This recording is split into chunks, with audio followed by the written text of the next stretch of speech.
माता की भारत माता की। तो तस्वीरें बिल्कुल साफ तौर पे हम आपको फिर बता रहे हैं। यहाँ पे ऑल डेली वेजेस यूनियन अपनी मांगों को लेकर धरना प्रदर्शन करते हुए 175 डेज से इनको ये प्रोटेस्ट करते हुए इनको हो गया है। एक ही मांग है कि रेगुलर पॉलिसी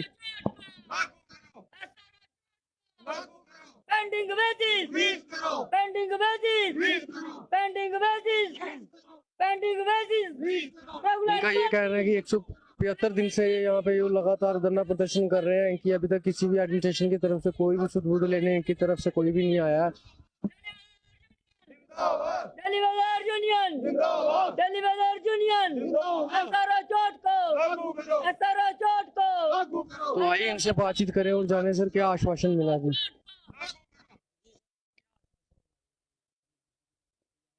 देखो सर, सबसे पहले मैं मीडिया का शुक्रिया अदा करता हूं जो बार बार डेली वेजर के पास जाकर और उनकी सुध लेते हैं और गवर्नमेंट तक आवाज पहुंचाते हैं। देखो सर, अभी आपने जो क्वेश्चन किया है प्रशासन का कोई एडमिनिस्ट्रेशन का कोई हमारे पास ना कोई एडमिनिस्ट्रेशन का कोई आया है, ना बीजेपी का कार्यकर्ता जो है जो हमने 25 एमएलए भेजे थे बनाकर, ना उनका कोई हमारे पास आया है। लेकिन हम खुद स्ट्राइक पर बैठे हैं, किसी ने हमारा हाल पूछने के लिए कोई नहीं आया। लेकिन मैं समझता हूं अगर प्राइम मिनिस्टर साहब के पास हमारी रिपोर्ट जाती है, खासकर JNK की, कौन कहता है नहीं जाती है, जाती है। लेकिन अगर अडानी बेचारा हो गया, उनको आप फिर से लोन दे रहे हो, 19,000 करोड़ पता नहीं कितना दिया है, लेकिन डेली बेजरों को क्यों मार रहे हैं? डेली बेजर को उनसे कोई गरीब थोड़ी है, अमीर थोड़ी है। इतना अमीर होने के बावजूद भी, लेकिन जब वो कंपनी उनकी घाटे में होगी, लेकिन उनको फिर लोन दे दिया। वो कम से कम डेली बेजर के बारे में सोचो, जिनके पीछे एक परिवार नहीं है, 4 परिवार हैं। हम क्या करें? हम इसलिए रोडों पर निकले अपने हक के लिए। अगर हमारा हक नहीं मिला तो आने वाले टाइम में जम्मू कश्मीर में इतना प्रदर्शन होगा कि जो 25 एमएलए हैं ये भी छुप छुपाकर भागेंगे। मैं मीडिया का पहले शुक्रिया अदा करता हूँ। आज हमें 175 दिन हो चुका है इससे दरीक में बिछाए हुए, लेकिन हमें कोई भी आश्वासन किसी भी तरह का नहीं मिला। हम बार बार रोडों पे आते हैं और अपना गुस्सा जाहिर करते हैं, लेकिन गवर्नमेंट जूं की तू सोई हुई है और सेंटर भी जूं को तू का सोया हुआ है। पहले हमारा धरना चला, लेकिन किसी ने भी हमारा साथ नहीं दिया। बीजेपी ने हमारी कमेटी तैयार की, वो कहते थे हम सेंटर से जलाएंगे, लेकिन वो भी फ्लॉप हुई। हम बीजेपी के 25 एमएलए को पूछना चाहते हैं और 2 MP को भी पूछना चाहते हैं। आपने बहुत कहते थे 56 इंच का छीना हो चुका है, वो आज सुकड़ कर कितना हो रह गया? हम पूछना चाहते हैं कितना रह गया? अगर आपसे ये काम नहीं होता था तो कमेटी क्यों बनाई? अगर कमेटी बनाई तो अपना फैसला लाना था। अगर फैसला नहीं ला सके सेंटर से हमारे साथ दरी पे आना था। तो हम जानते कि बीजेपी के लीडर हमारे साथ हैं, वो अपनी कुर्सी के लिए हमेशा हमें लॉलीपॉप दे रहे हैं। लेकिन जब अपोजिशन में थे तो एक दिन स्ट्राइक चलती थी, दूसरे दिन वो बीजेपी के लीडर दरी पे हमारे साथ होते थे। लेकिन आज वो कहाँ सो गए हैं?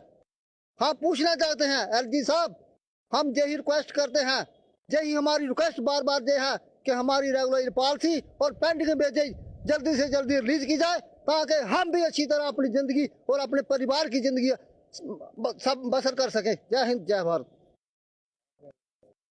सर देखिए, जैसे मेरे भाई गारू ने कहा कि जो हमने इन्होंने जो कमेटी गठन की थी, मैं आपके माध्यम से ये कहना चाहता हूँ वो कौन सी कमेटी है जो आज तक ये रिपोर्ट बाहर नहीं निकाल सकी है? क्या ये कोई इतना बड़ा मुद्दा है या इतना बड़ा मसला है? ये तो ये 5 मिनट में ये इसका मसला हल कर सकते हैं, मगर ये जो 61,000 डेली वेजर बैठा हुआ है, दरअसल मुझे लगता है ये इनको उठाना नहीं चाहते हैं। ये चाहते हैं कि ये प्रदर्शनी करते रहे और ये भुखमरी का शिकार होते रहे। मैं माननीय हमारे LG साहब से ये अपील करना चाहता हूँ। देखिए, रविंद्र राणा साहब ने तो कहा था कि भाई हाँ, हमने जो कमेटी जो है वो गठन कर दी है। मैं श्यामलाल शर्मा साहब से भी ये कहना चाहता हूँ, सर हम आपके पास आए थे, आपके आश्वासन के ऊपर हम बैठे हुए हैं। आज तक आपका कोई भी नुमाइंदा हमारे लोगों के पास अभी तक नहीं आया। मैं ये कहना चाहता हूँ कि अगर आपने कमेटी बनाई है तो आप सेंटर में जाते हो, आप हमारे पास आके बैठे हो ना।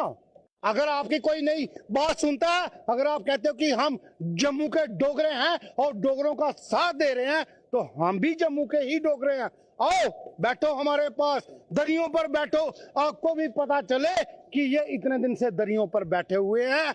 हम इनके लिए जल्द से जल्द इनका मसला हल करें, फिर जाके मुझे लगता है एलजी साहब भी जागेंगे। अगर आपको हमारे साथ हमदर्दी है तो हमारे पास आके हमारे साथ दरियों के ऊपर शाना बिशाना बैठो, फिर हम मानेंगे कि जो हमने अपना वोट दिया था वो बेकार नहीं दिया था।